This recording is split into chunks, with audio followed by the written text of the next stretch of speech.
Қайырлы күн, менің қымбатты оқырмандарым.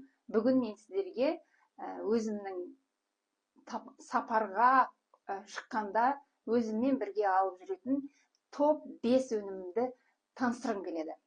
Кеттік. Бірінші өнім бұл жидкость для снятия макияжа.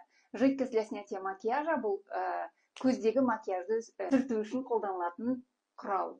Бұл мынадай 2 майлы және сұйықтықтан тұрады. Бұны қолданбас бұрын осылай жасаймыз.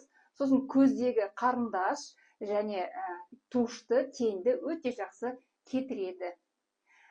Мицелляр суы бұл еріншек тазалаушы құрал деп атайды. Бірақ бұның еріншек тазалау құралды бәрібір беттен жуып тастау керек. Бұны жолға алған кезде очищающий кремді қолданбауға болады. Бірақ дегенмен де мен оны мынаны мен бетті сүртіп аламын, макияжды, тоналканы бәрін. Одан кейін мен қолданатыным әрине бұл Репеяның очищающий кремі. Репея очищающий кремі ұзаққа жетеді.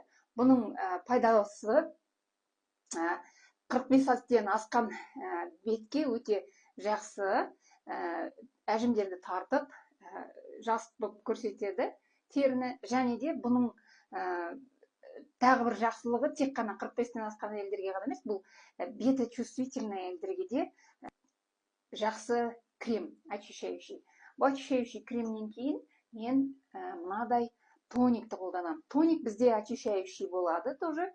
Бұл тоник міне осындай әдемі розовый жидкость, розовый ыдыста. Бұл өнімді мен мынадай немен сүртіп аламын жайшылықта. Ал енді сапарға барғанда немесе бетім қатты құрғап кеткенде міне мынадай ыдысқа құйып бүркіп осыны қолданамын. 5-ші өнім бұл мынау Репеяның қалған комплексі.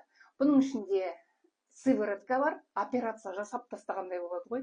Одан кейін дневной және ночной бар. Сосын крем вокруг глаз бар. Мынаның жақсылығын айтайын ба? Мынаның мен көзім мына жерім көбірек болып келе жатқан әжім.